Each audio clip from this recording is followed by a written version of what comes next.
성경 읽어주는 남자입니다.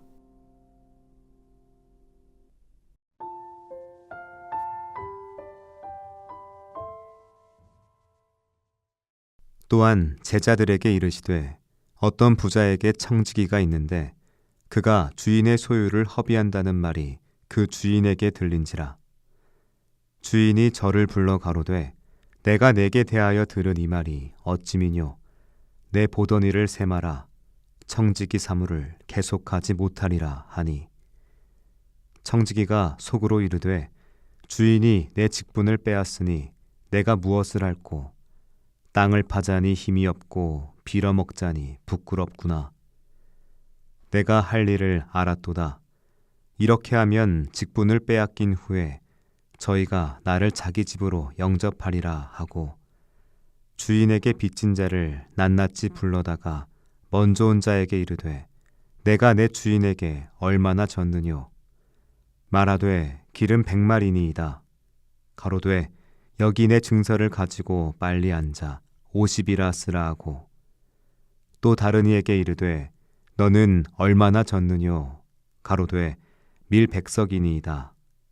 이르되 여기 내 증서를 가지고 80이라 쓰라 하였는지라. 주인이 이 옳지 않은 청지기가 이를 지혜 있게 하였으므로 칭찬하였으니, 이 세대의 아들들이 자기 시대에 있어서는 빛의 아들들보다 더 지혜로움이니라.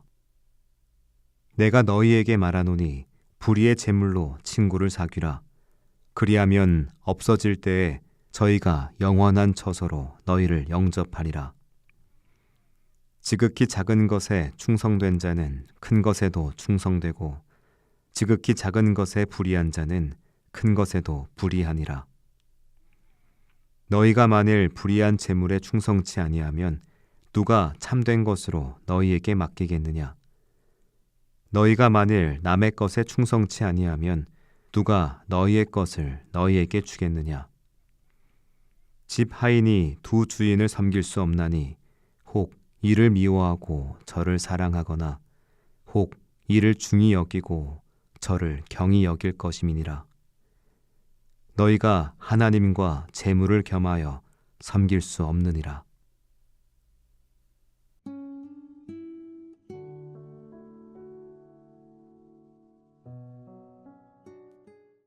어느 날 한 사업자가 자기 회사에서 일하는 매니저가 재정을 낭비하고 있다는 소식을 들었습니다. 그는 즉시 그를 불러 결산 보고서를 내놓으라고 했습니다. 해고가 코앞이었습니다. 매니저는 고민에 빠졌습니다. 이제 나는 어떻게 먹고 살지? 육체 노동을 하기에는 힘이 부족하고 구걸하자니 부끄럽다. 그는 잽싸게 머리를 굴렸습니다. 그는 자신이 관리하던 고객들에게 찾아가 그들의 빚을 깎아주었습니다. 당신 우리 사장님께 연료비 1,000만 원을 내야 하죠. 장부를 고쳐드리겠습니다. 500만 원만 내십시오. 당신은 식대가 100만 원 밀렸군요. 80만 원으로 줄여드릴게요. 그는 자신의 마지막 고난을 이용해 사람들에게 호의를 베풀었습니다. 이 불의한 이야기는 예수님의 비유입니다. 예상과 달리 이 불의한 청지기는 칭찬을 받았습니다. 주인은 그의 정직하지 못한 행동을 책망하는 대신 오히려 그의 지혜로움을 인정했습니다. 예수님은 말씀하셨습니다. 이 시대 사람들의 빛이 아들들보다 더 지혜롭다. 이 비유는 우리를 당황스럽게 만듭니다. 어떻게 예수님께서 이 불의한 사람을 칭찬할 수 있을까요? 그가 한 행동은 도덕적으로 문제가 있습니다. 예수님은 그의 부정직함을 칭찬하신 것이 아닙니다.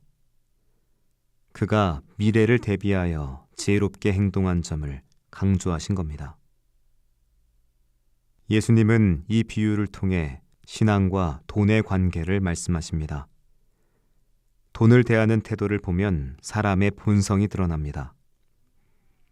어떤 사람은 매우 현실적이고 치밀하며 기회를 놓치지 않습니다.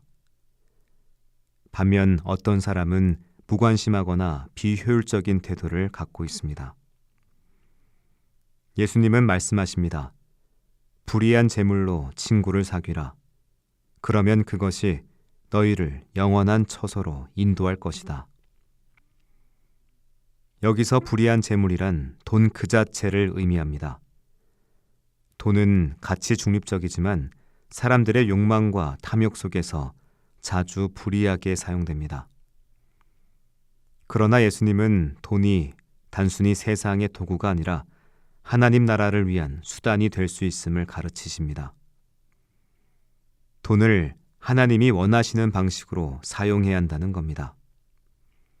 사람들은 돈이 많아지면 더 충성할 수 있다고 생각하지만 예수님은 작은 것에서부터 충성해야 한다고 말씀하십니다. 지극히 작은 것에 충성된 자는 큰 것에도 충성되고 지극히 작은 것에 불의한 자는 큰 것에도 불의하다. 적은 돈이라도 하나님의 뜻에 따라 사용할 줄 알아야 합니다. 돈을 다루는 태도는 신앙의 수준을 여지없이 드러냅니다.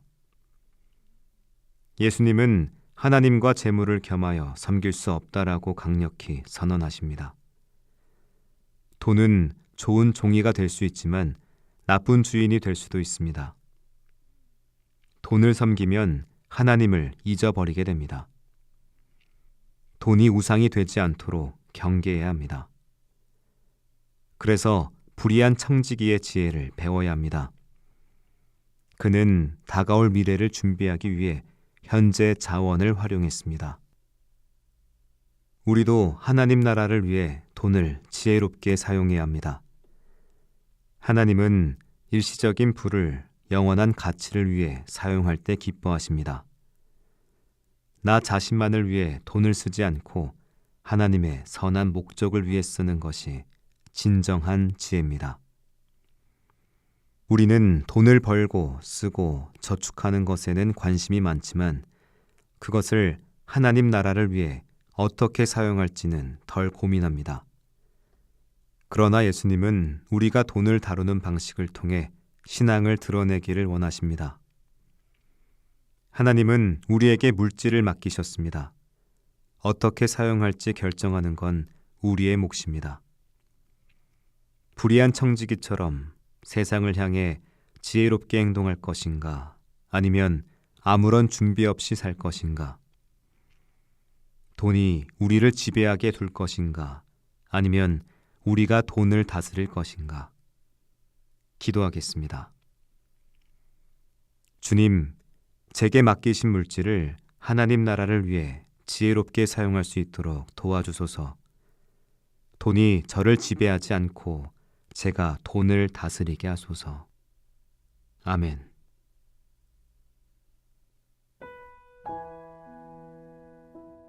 지금까지 묵상에 함께하는 교회 홍정한 목사, 내레이션 성경 읽어주는 남자였습니다.